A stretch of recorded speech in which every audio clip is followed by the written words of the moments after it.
Assalamualaikum warahmatullahi wabarakatuh. Anak-anak sehat semua, alhamdulillah sehat. Saya sampaikan selamat belajar. Mudah-mudahan ilmu yang kita peroleh bermanfaat untuk hidup kita di dunia dan akhirat. Anak-anak, kemarin sudah saya terangkan sujud di luar sholat. Ada yang disebut sujud sahwi, ada yang disebut sujud tilawah. Ya, jadi sujud sahwi itu bagaimana? Ada sujud tilawah itu bagaimana? Sekarang mari kita bicarakan sujud syukur. Sujud syukur itu bagaimana sih, Nak? Syukur itu artinya berterima kasih.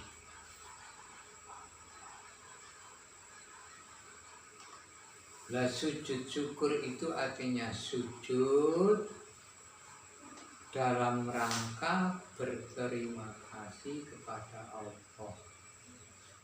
Itu namanya sujud syukur. Satu contoh, orang itu mendapat kenikmatan yang besar dari Allah Ta'ala, maka sujud syukur. Misalnya tambaknya setelah disat, ternyata di dalamnya itu ikannya banyak. Karena rezeki yang diberikan Allah Ta'ala yang begitu banyak, maka ia sujud syukur, berterima kasih kepada Allah karena pemberian Allah Ta'ala yang banyak telah diberikan kepada kalian.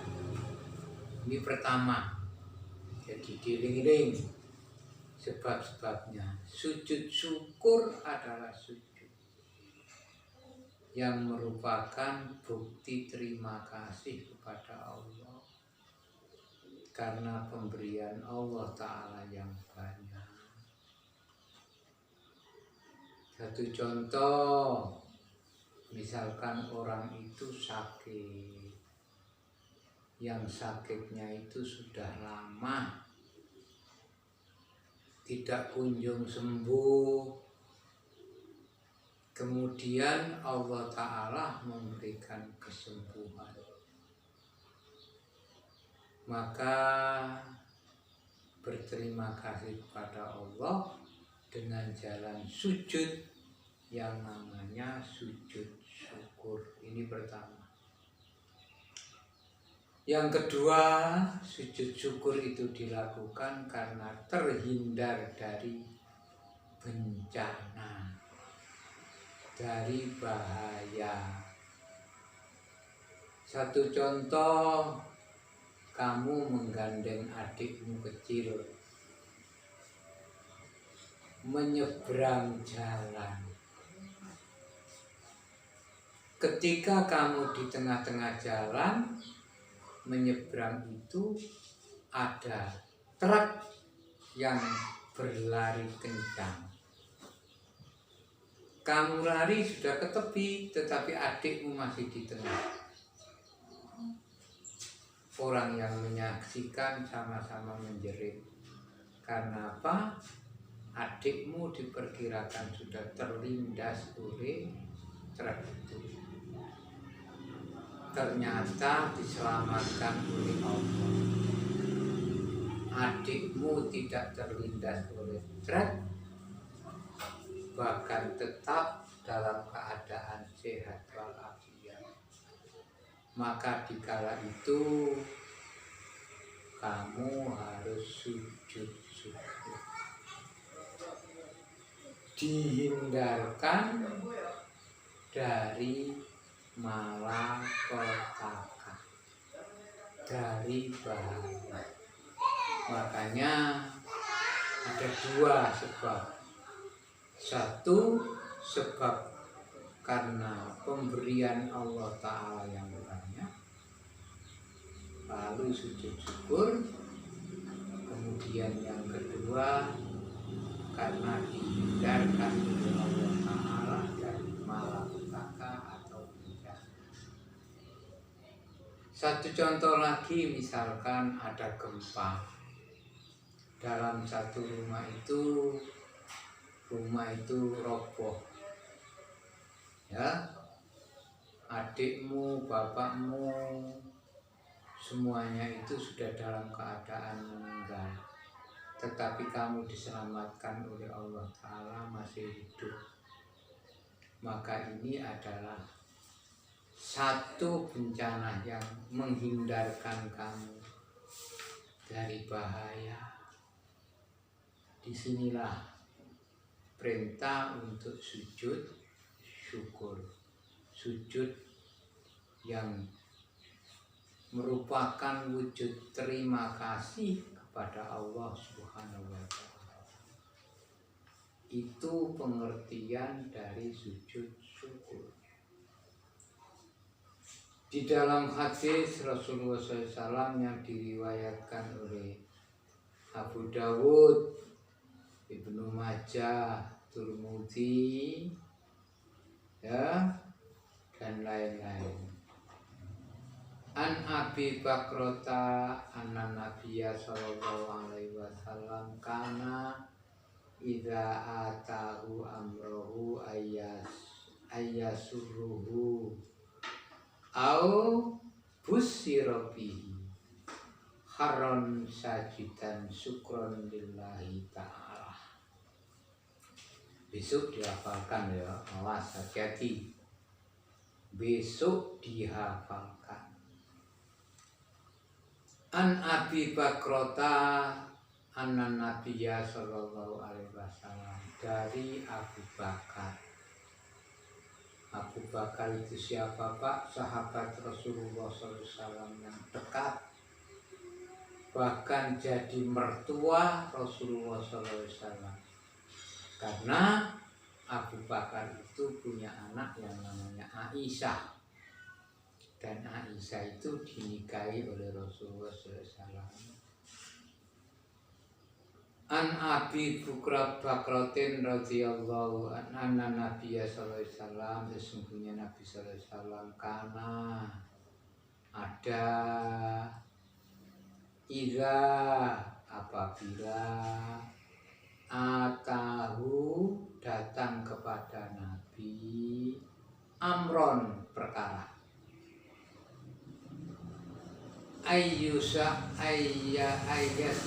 yasuruhu au busyirabi,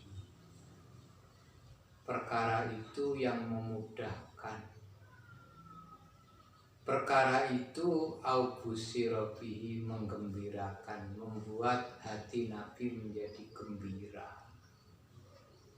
Ya, ada kenikmatan Allah, ada pemberian Allah, Nabi menjadi gembira. Kharron sajidan syukron lillahi ta'ala, Nabi segera sujud kepada Allah Ta'ala. Satu contoh, misalkan anak-anak sakit, nah anak-anak ini menghadapi ujian akhir, ya, diuji oleh Allah Ta'ala sakit.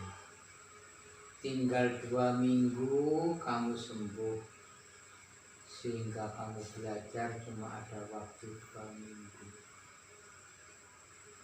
Koyok-koyok no hatimu gak lulus. Karena apa? Terbatasnya waktu untuk belajar, sehingga tidak bisa menguasai materi soal yang diujikan.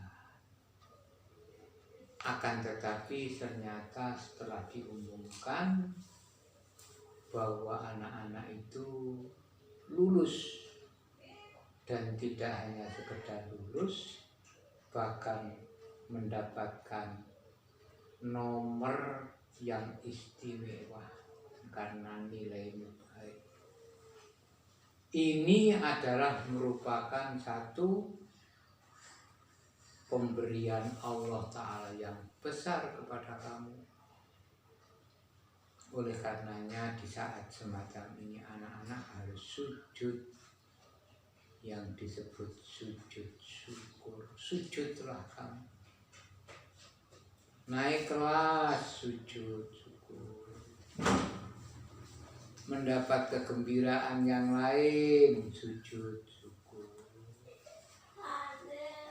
Ini diperintahkan oleh Rasulullah SAW, menjadi sunnah Rasulullah SAW, sujud yang namanya sujud syukur.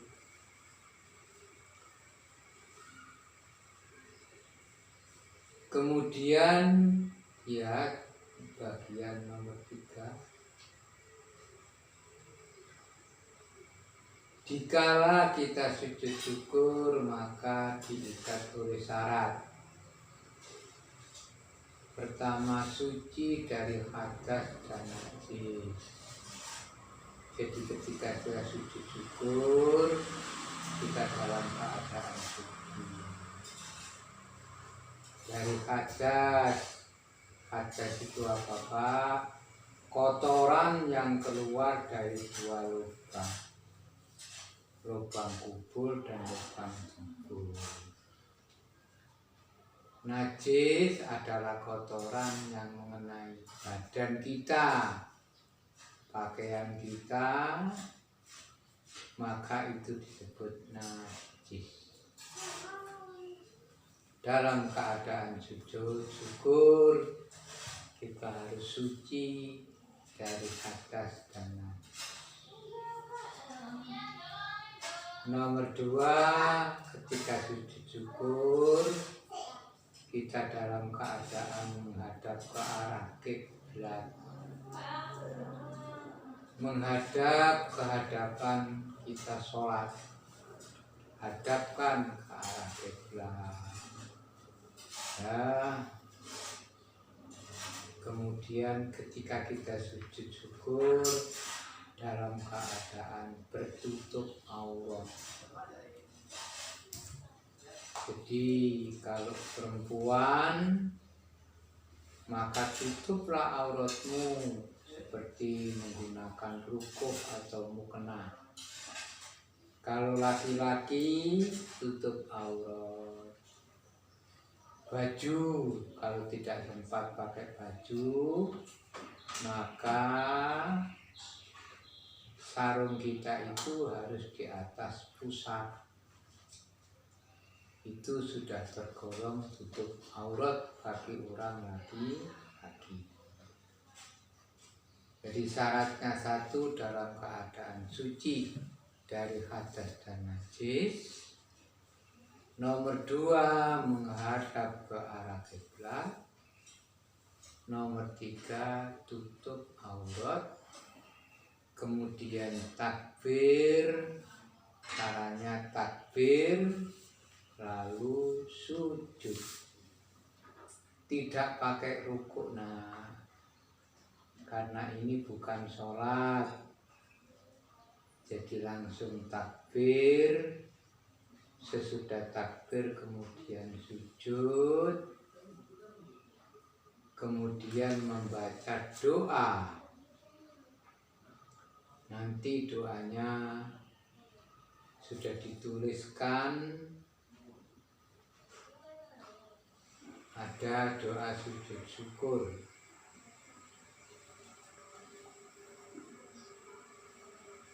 Nomor 4, rukun sujud syukur.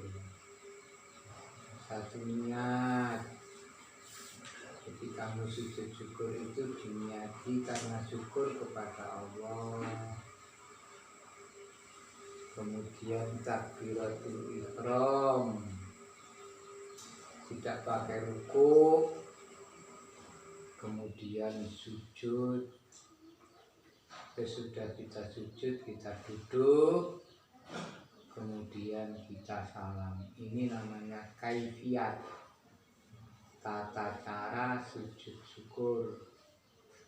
Niat ada dalam hati, kemudian takbiratul ihram, kemudian sujud, kemudian sesudah sujud kita bangun dari sujud, kemudian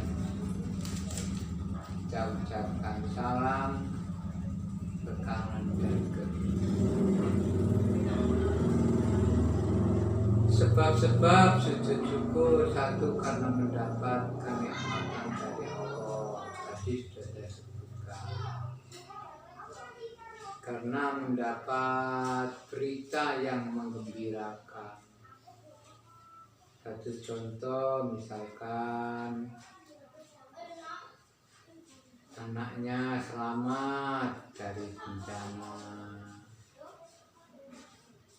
karena terhindar dari bahaya, maka disinilah kita diperintahkan untuk sujud syukur.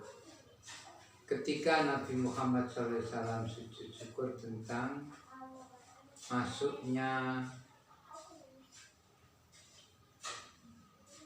sebagaimana di dalam hadis ini. An Aliyan radhiyallahu anhu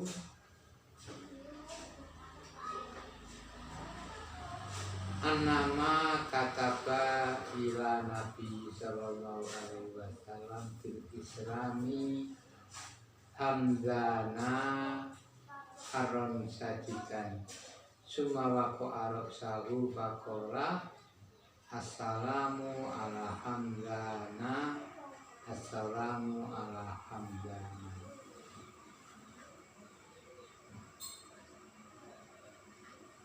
Dapat dibaca itu. Pada saat malaikat Jibril memberi kabar kepada Rasulullah SAW bahwa akan diberi rahmat dan keselamatan kepada orang yang selalu bersolawat kepada Nabi Muhammad SAW. Nabi sujud syukur. Jadi hambanya yang banyak mengucapkan Allahumma sholli ala Muhammad wa ala ali Muhammad kama shallaita ala Ibrahim wa ala ali Ibrahim innaka hamidum majid. Hamba Allah yang sering mengucapkan doa salawat ini akan diberi keselamatan oleh Allah Subhanahu wa taala. Kabar ini diterima oleh Rasulullah kemudian sujud syukur. Ka'ab bin Abdul Malik dan kawan-kawan menerima informasi bahwa tobatnya diterima oleh Allah Subhanahu wa taala.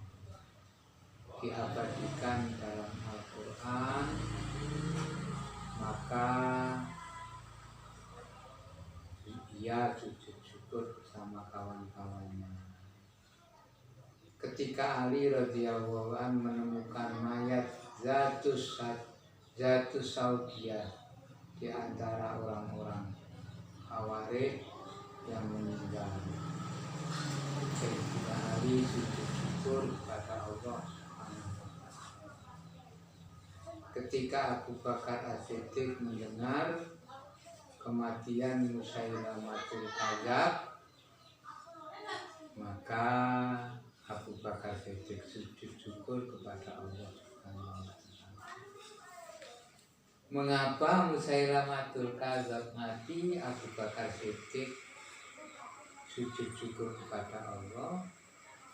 Karena Musailamatul Kadzab ini mengakui dan mengumumkan bahwa dirinya adalah Nabi sesudah Nabi Muhammad SAW.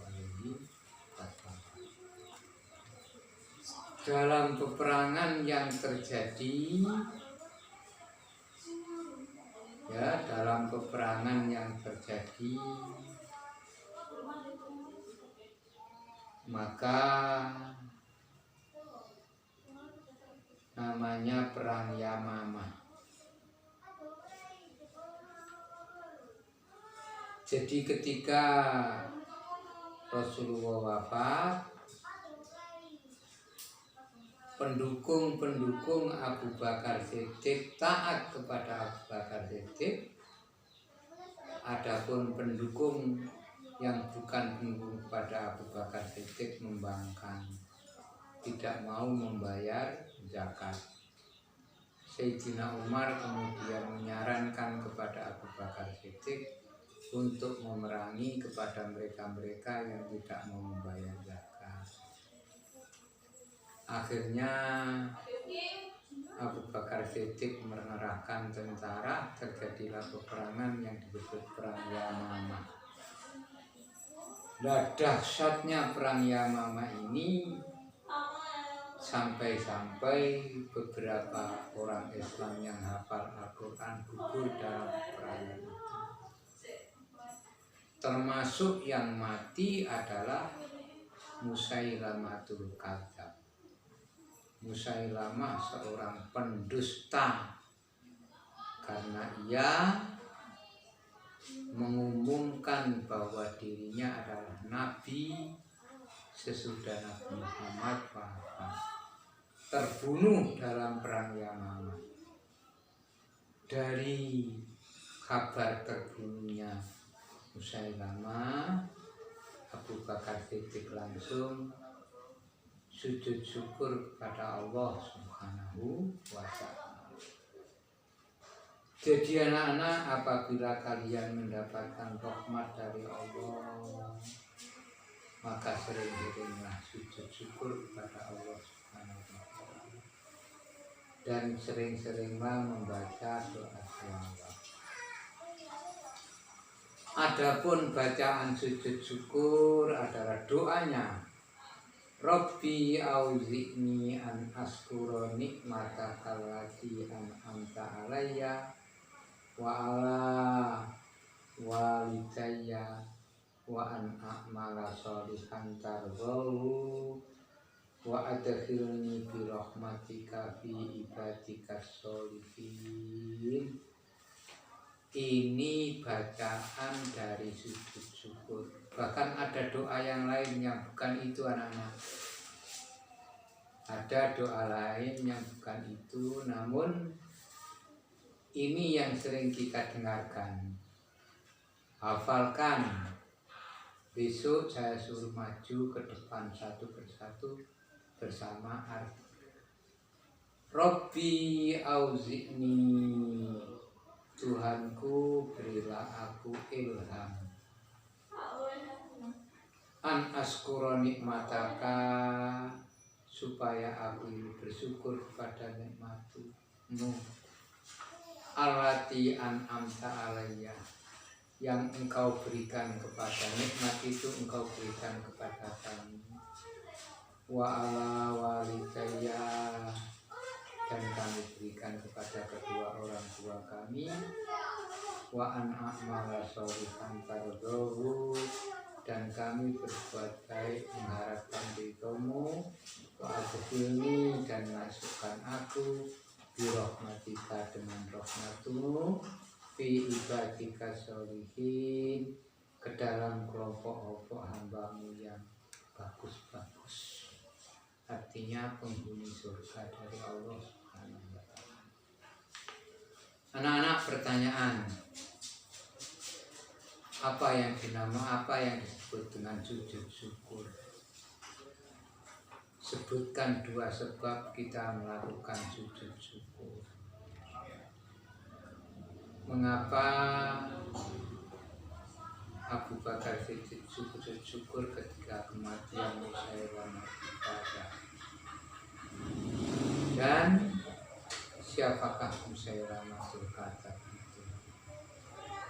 Dari pertanyaan-pertanyaan ini supaya dijawab, besok akan dikumpulkan jawabannya dan menjadi nilai untuk penambahan nilai ujian semester. Selamat mengerjakan soalan anak. Assalamualaikum.